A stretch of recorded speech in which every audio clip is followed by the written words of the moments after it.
The door slammed behind me with a bang that felt like the end of everything I knew. No daughter of mine is going to be a lesbian in this house. My father's roar followed me down the steps. And there I was, Sloane Thompson, 23 years old, standing on the curb in suburban Ohio with only a duffel bag and the clothes on my back. My heart shattered because I dared to love Chloe Ramirez.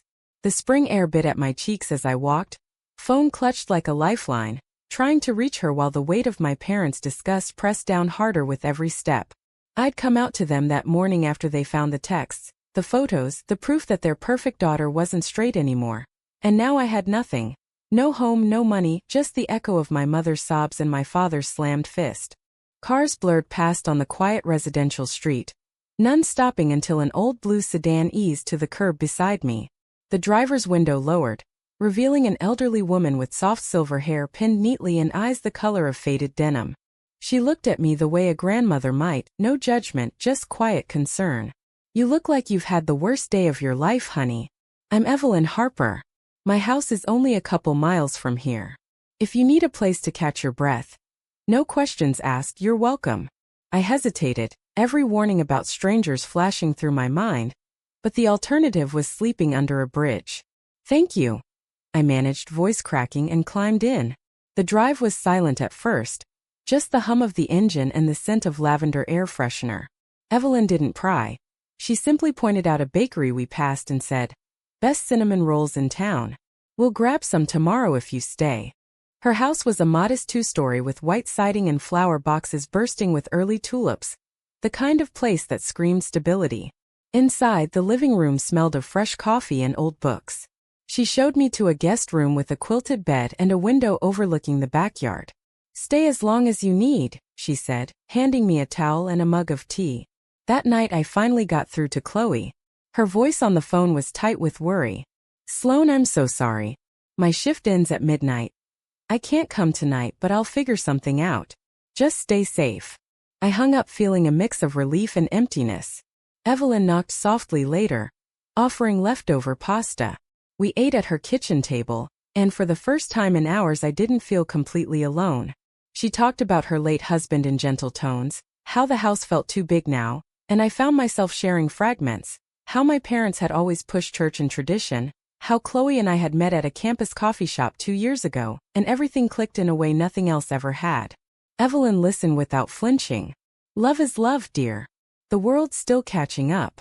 By the time I crawled into bed, exhaustion pulled me under. But my mind raced with the cost of that love. The family I'd lost, the future I'd imagined, and the stranger who just handed me a lifeline. The next morning Evelyn was already in the kitchen humming while flipping pancakes. I helped set the table, awkward at first, then easier as we chatted about nothing important. The weather, her garden, the neighbor's noisy dog. My phone buzzed with a text from my mother. "Please come home. We can pray this away." I deleted it fast, chest tight.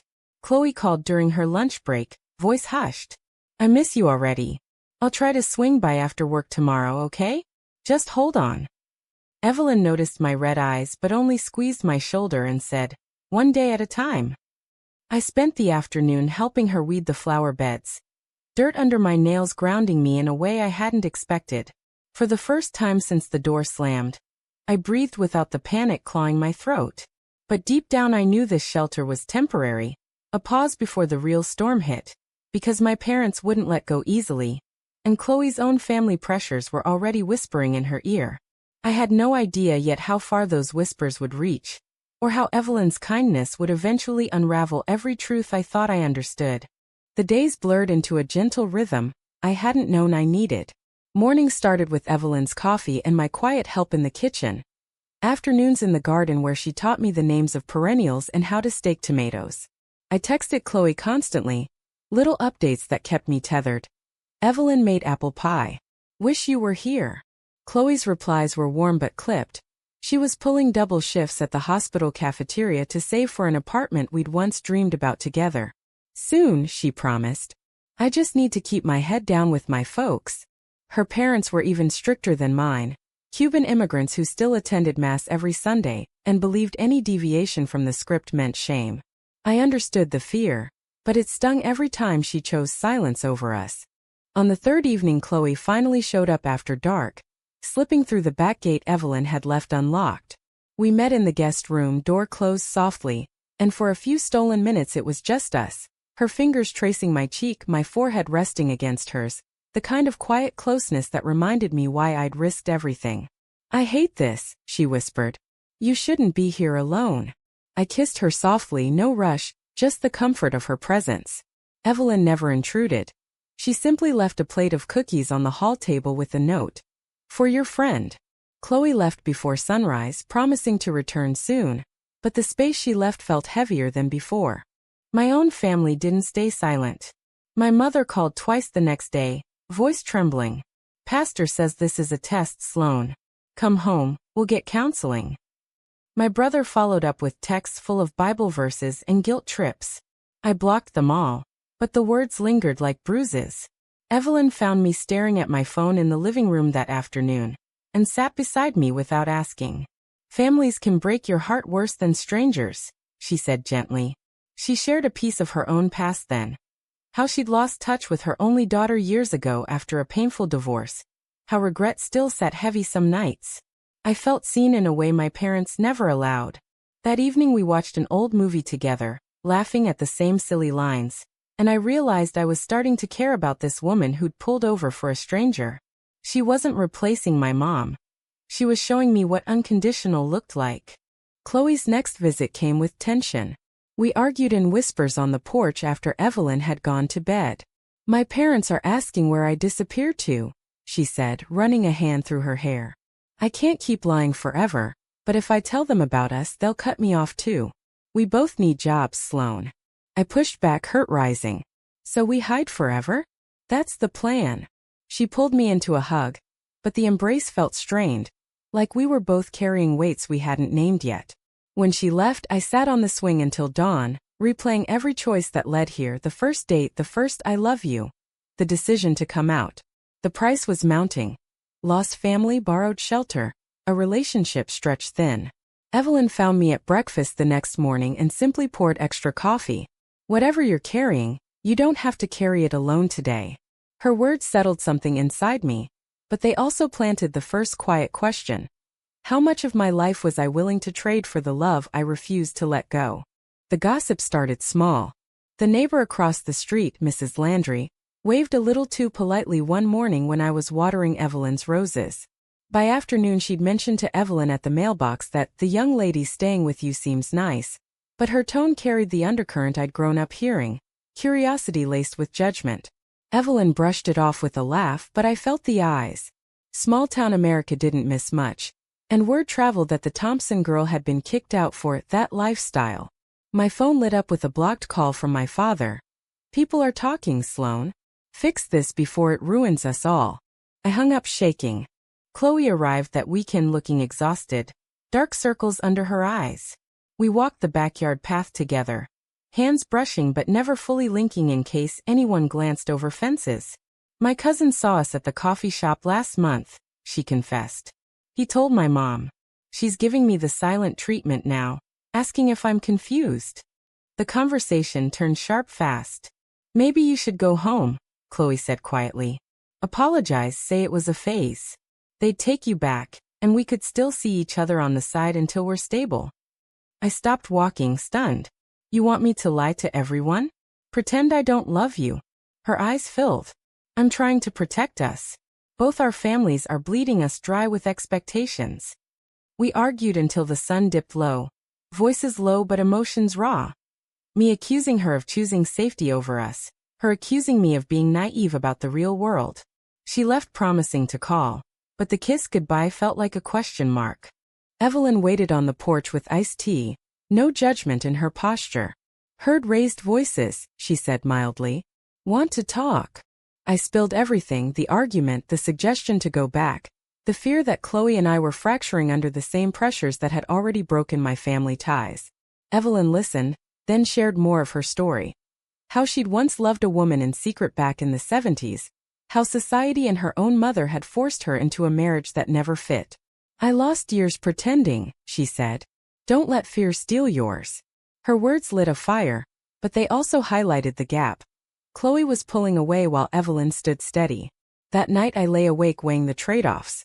Swallow my truth for family security, or keep fighting for a love that suddenly felt fragile. The confrontation escalated the next week when my brother showed up at Evelyn's door unannounced, eyes hard. Dad sent me to bring you home. This woman doesn't know you like we do. Evelyn stepped between us, calm but firm. Sloane is an adult and she's welcome here. My brother left after threats about influences, but the encounter left me rattled. Chloe texted later. Heard what happened. Maybe it's time to compromise. Compromise. The word tasted like betrayal. I stared at the message until Evelyn gently took the phone and suggested we bake cookies instead. In the kitchen, flour dusting our hands, I felt a different kind of family forming, one built on acceptance rather than conditions. But the cracks in my relationship with Chloe were widening, and I couldn't ignore the growing sense that the shelter I'd found was becoming the only safe place left. Weeks turned into months, and the house on Maple Lane started feeling less like a refuge and more like home. I got a part-time job at the local library, shelving books and helping kids with homework, enough to contribute to groceries and give Evelyn some breathing room. She never asked for rent, but I insisted on paying what I could. Our evenings settled into easy routines, crossword puzzles, her teaching me to knit, me reading aloud from the novels she loved. Yet every night I checked my phone for Chloe, whose messages grew shorter, her visits rarer. Work's crazy, she'd say, or family dinner ran late. The distance carved a hollow spot I tried to fill with logic. She was protecting us both. But doubt crept in like ivy. The breaking point came on a humid July evening. Chloe finally drove over after I'd begged her for a real talk. We sat on the back porch, fireflies blinking around us, and I laid it out. I can't keep pretending everything's fine. You're pulling away, and it feels like you're ashamed of us. Her face crumpled. My boss found out I'm seeing someone. Didn't ask gender, but the questions are coming. If I lose this job, we lose the future we planned. And my parents, they're threatening to stop helping with my loans. She reached for my hand. Maybe you should reach out to your mom.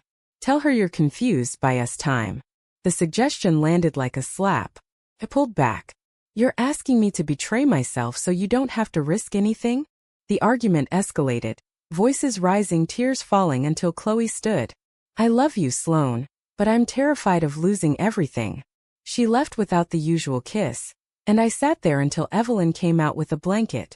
Some loves cost more than others, she said softly. The question is whether the cost is worth the person. That night I couldn't sleep. I paced the guest room, replaying every decision. Coming out, trusting Chloe's promises, accepting Evelyn's kindness. The moral tangle tightened. Stay true to my heart and risk permanent isolation. Or bend for family approval and watch the relationship I'd sacrificed everything for slowly die. Evelyn found me at dawn in the kitchen, staring into cold coffee. She poured fresh and sat across from me. I lost my daughter because I chose silence once, she admitted. Don't make my mistake. Her story unfolded in quiet pieces. A youthful love cut short by family ultimatums. A daughter born into a marriage of convenience, years of regret. For the first time I saw the parallel. Evelyn had walked my road decades earlier and paid dearly. Her steady presence made Chloe's absence sharper. I texted Chloe an ultimatum. Meet me halfway or we needed space. Her reply came hours later. I need time. The silence that followed felt like another door slamming. The library job gave structure, but the inner storm raged. Customers asked innocent questions about my roommate, and I dodged, heart racing. Societal judgment wasn't loud here, but it was constant. A raised eyebrow, a careful distance. Evelyn never wavered. She attended my library reading event and clapped loudest. Her support highlighted the betrayal I felt from Chloe. Yet love lingered, stubborn and painful. I stood at a crossroads. Forgive the distance and keep fighting, or walk away before the damage became permanent. The choice felt impossible, and the price of either path loomed larger every day. Summer bled into fall, and Evelyn's health began to slip. At first it was small things. Tired after gardening, forgetting where she left her glasses. Then the cough that wouldn't quit. The doctor visit confirmed what I'd feared. Stage 2 lung cancer, treatable but aggressive. I've lived a good life, she told me in the car afterward, voice steady. But I'm glad you're here. I moved into caregiving mode without hesitation, driving her to chemo, cooking soft meals, sitting through long nights when nausea kept her awake. The role felt natural, like the daughter she'd lost. Chloe's texts became sporadic. She cited hospital shifts and family obligations, promising to visit soon. Each delay carved deeper. One October evening after a rough chemo round, Evelyn took my hand in her thin one. "You've become the family I thought I'd never have again," she whispered. I cried then, the kind of tears that come from bone-deep gratitude mixed with fear. We talked for hours, her sharing memories of the daughter she'd given up for adoption after her own family rejection, me confessing how Chloe's distance was breaking me. Evelyn listened, then said something that lodged in my chest. "Love shouldn't make you smaller, Sloane. If it does, it might not be the right shape anymore." Her words echoed through the weeks that followed as I balanced work, caregiving, and the growing ache of Chloe's absence. When Chloe finally showed up one weekend, the visit felt forced. We argued again in the driveway, voices low to spare Evelyn. "I'm trying," she insisted. "But my mom's been sick too, and work I can't be everywhere." I looked at her and saw the same fear I'd once shared, but now it looked like excuse. "Maybe you don't want to be," I said quietly. She left in tears, and I went back inside to Evelyn, who simply held me while I shook. The awakening came slowly, in the quiet hours beside Evelyn's hospital bed during her second round of treatment. I realized the support I'd craved wasn't conditional. Evelyn never asked me to change, never weighed my worth against tradition. Chloe's love, once bright, now carried the weight of compromises I couldn't keep making. I sat in the chapel at the hospital one night, staring at the stained glass, and faced the moral tangle head-on. Was staying with Chloe loyalty or self-betrayal? Was walking away strength or cowardice? Evelyn's decline sharpened every question. She grew weaker, but her spirit stayed fierce, reminding me daily that choosing authenticity had its own quiet power. By late November, as leaves fell and the house grew colder, I knew I was changing. The girl who'd been kicked out was becoming someone who could stand alone if she had to. Evelyn squeezed my hand one evening and murmured, "I'm proud of you, dear." In that moment, the shelter she'd given me transformed from temporary rescue into the foundation I'd build the rest of my life on, whether Chloe remained part of it or not. Evelyn passed quietly on a snowy December morning, slipping away while I held her hand and read her favorite book aloud. The house felt enormous without her humming. Chloe arrived at the funeral in a black coat, eyes red, standing across the aisle like a stranger I used to know. The service was small, neighbors, library co-workers, a few of Evelyn's old friends. At the end, the lawyer stepped forward with a sealed envelope. "Mrs. Harper left instructions for a private reading after the burial, but she wanted you both to hear this together."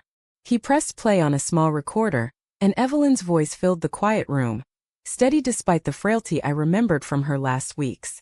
"Sloane, my dear girl, I didn't meet you by chance that day on the road. Chloe is my daughter, the one I gave up for adoption 30 years ago after my own family disowned me for loving a woman. She found me 2 years back, searching for her roots, and when your parents kicked you out, she begged me to take you in.